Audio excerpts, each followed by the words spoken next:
I give away free Steam games with every major video I do, and here's who won this week. The games available to receive are listed below. To enter, just leave a comment and have contact information on your profile. And now, on with the video.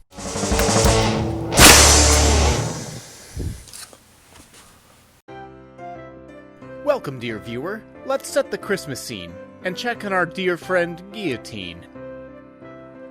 This season's been hard, between work and weather, and on his day off, he'd hoped it'd get better. He decided to pick a game to play and review, and put on the interwebs on a site called YouTube. But what game to pick? He has hundreds to select. Something that could foster both laughs and intellect? Something seasonal too, that would be best. And then he found the perfect game for this quest. Let's begin with this review. It might praise, it might maim, for the Grinch Christmas Adventures game. Starting at the main menu, things look functional enough.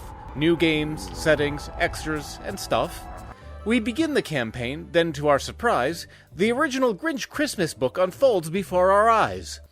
A seasonal reading of a jovial classic. Not a bad way to hit impressions with positive magic. Almost all know the tale, and the book is used to frame the structure, story, and levels of the game. Starting with the campaign, we're in the Grinch's cave, and presented with basic platforming hazards to brave. A 2D platformer. It's a structure well tested, with numerous worlds and adventures I've bested. As we move around, the controls are functional, and when new functions come up, the game is instructional. The Grinch seems quite strong, an athletic performer, set loose in this collect-a-thon platformer. Just like the story, it's his quest to steal gifts, with his goal to be comprehensive and swift. As you finish each level with your pinching intent, the game tells you how many presents you stole with percent. In addition to presents, though, there's puzzle piece secrets. These jigsaw unlocks upgrades that are far from needless. A jetpack, a double jump, your Christmas garb, health upgrades to make the game less hard. My favorite, though, from which I got quite a kick, is a lasso rope for platforming that you shoot from your dick. For defending yourself, there's not much to say. The best goal is to just stay out of the way. You can unlock a snowball that freezes your foes. It's only for a moment, though, but that's just how it goes. As far as the graphics, most everything looks fine. It sticks close enough to original designs. Nothing bleeding edge, it can run on the Switch, so no insane realistic textures or renders so rich. One presentation issue that first comes to mind is the awkward and barely there sound design. The background music is hardly even there, and what's present isn't enough to make me care. Additionally, the Grinch, when jumping, makes audible grunts.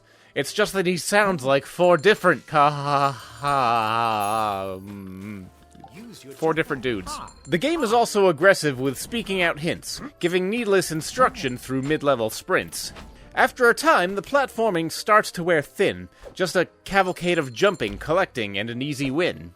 To switch around mechanics and give things a mix, the Grinch occasionally enters homes to give Whoville more tricks. He navigates small rooms to collect more stuff, with base stealth mechanics and other such guff.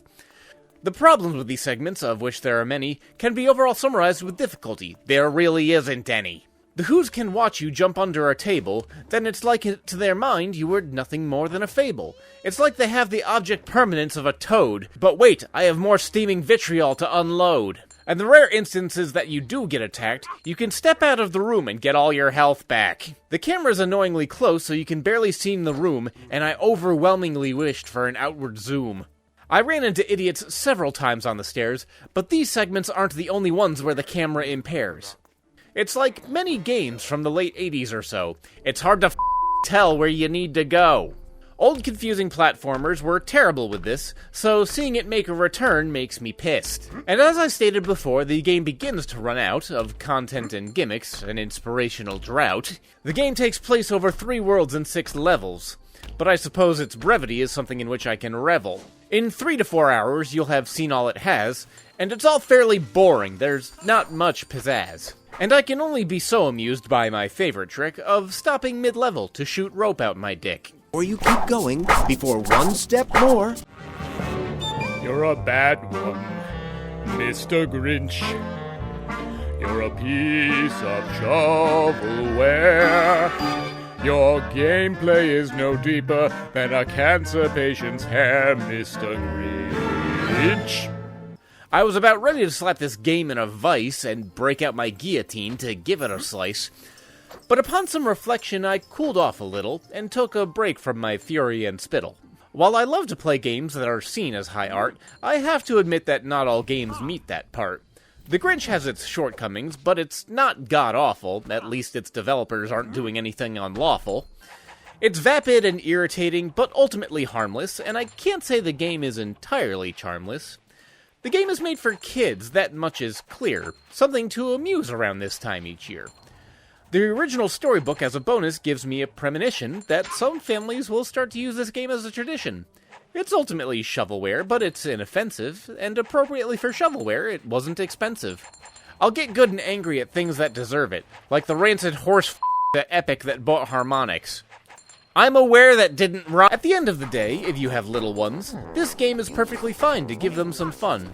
And as I conclude this video on Christmas Day, I just want to go ahead and say, whatever you celebrate, if you do so at all, enjoy your day. Hell, have a ball. Thank you so much for watching this video you picked. Now if you'll excuse me, I'm going to shoot rope out of my dick. You keep going before one... Hey, look at that, it's the end of the video. Don't forget to subscribe, and remember that commenting can actually win you a free prize. So until next time, this is Gheeotine saying thanks for watching and keep your head on your shoulders.